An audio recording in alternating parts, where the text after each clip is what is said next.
He says, I'm not sure if you've been to a Sam Ash or a Guitar Center recently, but many of them have been shutting down. We don't carry the quantity or quality of inventory that we used to. And while I don't have access to all of the sales figures, I have no doubt that the company, or at the very least my own store, is in pretty rough shape.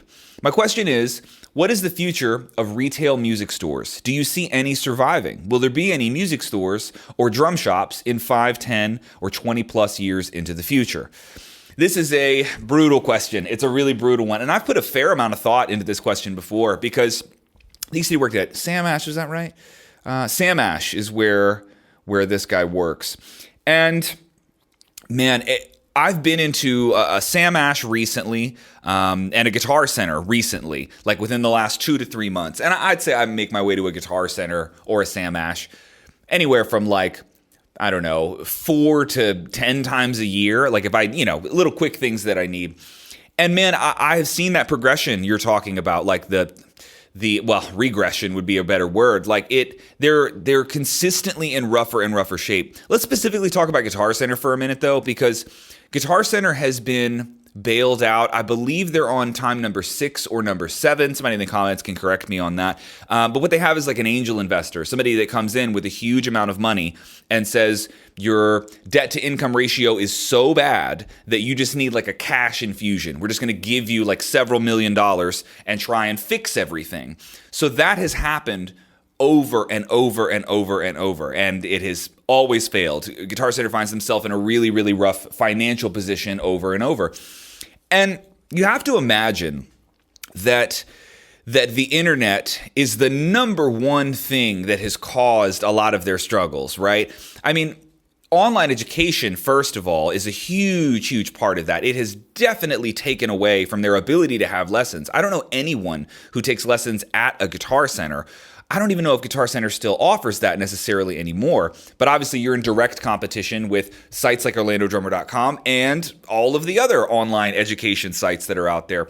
So a lot of those like extra forms of income that they might have had, I'm sure a lot of those have really been affected for sure. Now that's just speaking about my world. When we go into retail, dude, I don't know how Guitar Center, Sam Ash, or any type of music retail store, I don't know how they're going to compete with Sweetwater, Musician's Friend, Reverb.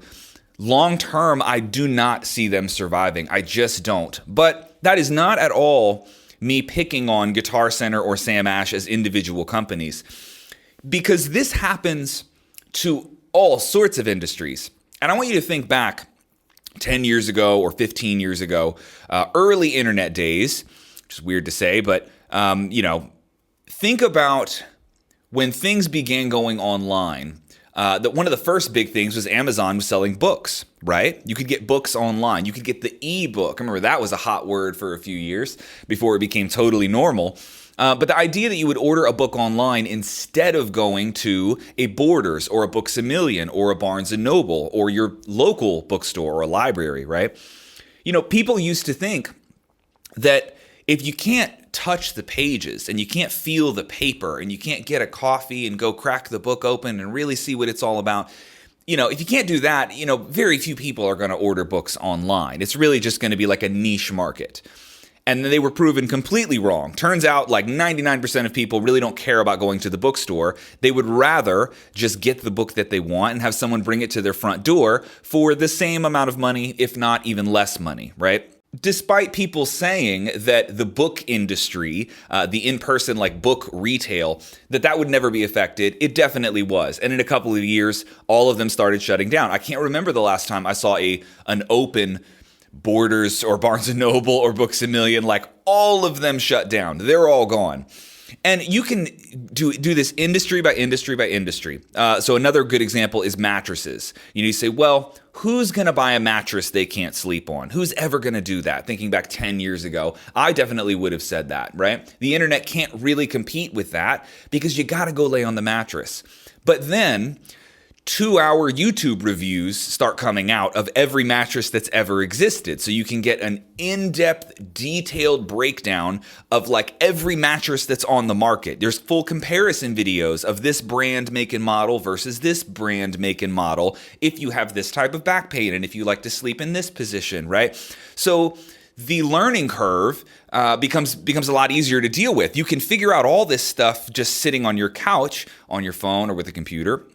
And then you can order the mattress online. Someone brings it to your door, and then you have 90 days to try it out. Or, if you don't want it, you want to return it, they'll just come and get it, and it costs nothing to do that. So all of a sudden, these things that we all collectively agreed that the internet would never take over, it did. So mattress retail, that's another one. Car vending machines are a legitimate thing. You can do all the research you want on any car that you want. You can find one with the exact year, make, model, mileage, everything that you want. You can buy that car and have it brought to your home without getting up off of your couch. And 10 years ago, 5 years ago, very, very many of us probably would have said that will never happen. But repeatedly, it keeps happening. It keeps happening over and over and over. So in-person retail just continually falls victim to the internet, and this just happens over and over. And I fail to see why music specifically is going to be excluded from that. And I know that the go-to argument here would be, but instruments are different. You've got to play it in person. You've got to touch the wood. You got to hear the tone. You've got to, really hear the cymbal and wake it up.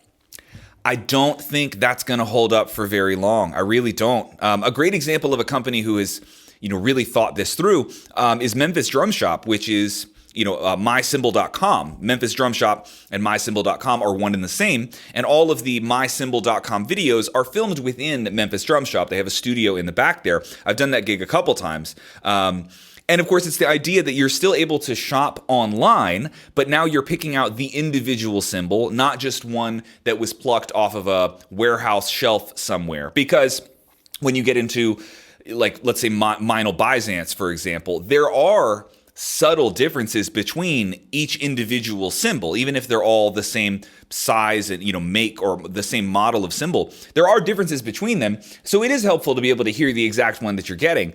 But this can be done with the internet too. MyCymbal.com has been doing it for like a decade now. So there are definitely some workarounds there where I think this concept that you have to try something in person and touch it before you would ever spend your money on it, that wasn't true for cars until it was, and it wasn't true for mattresses until it was. And, maybe for you, that's not how it works for instruments right now, but it's coming. It's coming. I think we would all be shocked at the consumer's willingness to buy instruments that they've never actually played or seen in person before. Another really good example was my signature snare drum, right? I mean, it's a really expensive drum that very few people have ever seen. You can't go see it in a store. And we sold, I think it was 12 of them in 36 hours. That's a whole lot of people investing in an instrument that they've never touched before.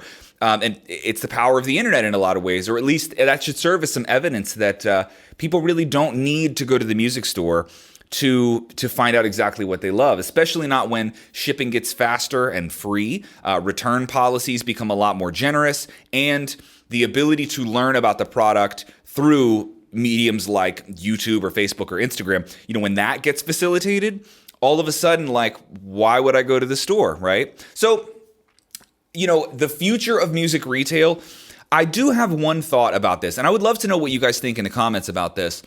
I would like to see something along the lines of a showroom model happen to the music industry. So let me give you an example. Let's take Meinl for example. I don't think there will ever be a Meinl retail store. They use distributors and sales hubs to sell their gear, right? So they make large sales to Guitar Center, to Sam Ash, to music retailers, to drum shops as well. And then they sell their cymbals for them at a marked up price. So everybody along the chain can make a little bit of money. But I wonder if there aren't many of those retailers around. Let's just take Orlando for an example. Let's say that the Guitar Center and the Sam Ash here, that they all go away. There is no music retail in this entire city, which in my eyes is definitely a possibility in the next 5-6 years, if not less than that. So if that happens, I wonder would it be in Meinl's best interest to have a showroom storefront, right? So what I mean by that is like you get a storefront building. You could run a drum shop out of here, but that's not what they do. They're not actually selling inventory out of the store. That's not how it works at all. What they have is one cymbal they have one version, one copy of every single cymbal that they make in the store. So there's 300 to 400 individual cymbals in the store. Every size, make, model, and variation that you could ever imagine is there. And you only need 1 or 2 people to run that entire store, because all this is a showroom. You come here, you check out the product, you hear it, you see what you like, and then they can facilitate an order. They can place the order for you, or maybe you just place it on your phone later that night, right? Doesn't really matter to them. It's not a point of sale, the store. It's merely a showroom. So overhead goes way, way, way down, because the only bill here, from like the perspective of Meinl, just in this thought experiment, would be employing the couple people who are very knowledgeable staff members inside of the store, and then like the rent and utilities at the store itself. But that's it, right? And so I wonder, could individual companies do this, right? Could there just be merely, maybe Sweetwater would do this. Sorry, I'm just talking out loud now. But like a Sweetwater showroom that's in different cities, where it's like a Sam Ash or a Guitar Center, but you actually purchasing something in the store is not necessarily what they're going for. There is no stock room full of everything. It's all shipped. It's all based on the internet. It's just a matter of getting that stuff in your hands, after you've touched it. But this idea of a showroom model is very interesting to me. And what got me thinking about this was in downtown Orlando several years ago. What's that car company? I want to say it's Alfa Romeo. I think it was them. They opened a car dealership downtown. And I mean like at the bottom floor of a skyscraper, there's a car dealership. And it's weird because like, where do you put the cars, right? Like there's no parking lot here. Like there's parking garages, but these are for the public. And I realized that this car dealership was just a showroom. There's 6 or 7 cars in the showroom, and that's it. So you can go there, you can have the full experience, touch the car that you're interested in. You can probably take some of them out and drive them. And then if you want to place an order for one, come over to this desk and let's talk about what we're going to order you, because it's not here. There is no parking lot, right? And so that showroom model to me is very interesting. I think when we think about retail in general shutting down in a variety of different industries, I do still think that there's value in having the option to go put your hands on a piece of gear or car, for example. I don't think people will ever want to forfeit that entirely. But I have little sympathy for the Guitar Centers and the Sam Ash stores. Sam Ash a bit more because I know they're a family-run business. But at the same time, the time to pivot online was over a decade ago at this point. Depending on like foot traffic, or I don't know if they're still doing like magazine advertising or mail advertising for people to come into your store. Man, that just seems like that's a lost cause at this point for sure. But I'll tell you who I would love to see survive this for sure is shops like Bentley's Drum Shop in Fresno, California, Memphis Drum Shop. I've been to these places and they're incredible. They're just incredible. Not only is the experience incredible, but the amount of gear that they have is insane. It makes Guitar Center look like they don't even have a drum department, right? And also places like that, the legendary like 5-star drum shops, they are also like borderline museums. I mean, they have so much collectible, incredible vintage gear that's there. So these are where like these like legendary level drum nerds go to work, and these are really special places. So it's those kind of places that I have the highest hopes for. I really, really hope that of the 10 or 15 or 20 like legendary status drum shops that are in the US at least, man, I really, really hope that they're able to survive. And if I lived near a place like that, I would gladly spend my money there over a major retailer like, Sweetwater Musician's Friend. But with that said, if I'm between giving my money to the massive corporation that is Guitar Center or the massive corporation that is Sweetwater. To be totally honest, I'm giving it to Sweetwater because I think they are better at their job. I think they do a far, far better job of taking care of customers. I don't know if you've ever ordered anything from Sweetwater, but it's pretty amazing. I mean, their process is so streamlined. The website is excellent. Their customer service is just absurd. This is not a sales pitch for Sweetwater, but if you've ever tried ordering from them versus ordering from Guitar Center, it's a really, really big difference in the customer experience. And the only type of place that would get my money before Sweetwater or Musician's Friend or one of those big online retailers would be like a legendary mom and pop drum shop. Yes, I'd rather go there to support someone local in my community, but we don't have those in my city. So yeah, this is a lot of stuff to think about, man. It's a very tricky conversation, and I don't want to pretend that my expertise lies in music retail. I've got a background certainly in music business, but it's a little more in the education sector, so I'm not like super deep into the retail world necessarily. But I know a good bit about this, man, and to be honest, my answer is within 5 to 10 years, I don't believe that there will be many music retail stores left at all. The ones that I hope survive are the legendary shops for sure. So tricky conversation, whole lot of directions we could go. But if you guys have any thoughts about this, please drop them in the comments. I would love to hear what you guys think. Thank you for watching this clip from the Orlando Drummer podcast. I hope you enjoyed it. If you want more lessons like this one, masterclasses, interviews, lesson packs, individual chops and grooves, everything you can imagine, I have all of that waiting for you on OrlandoDrummer.com. It is an online drum school in the style of Netflix. Free 7-day trial at the link in the description. Check it out.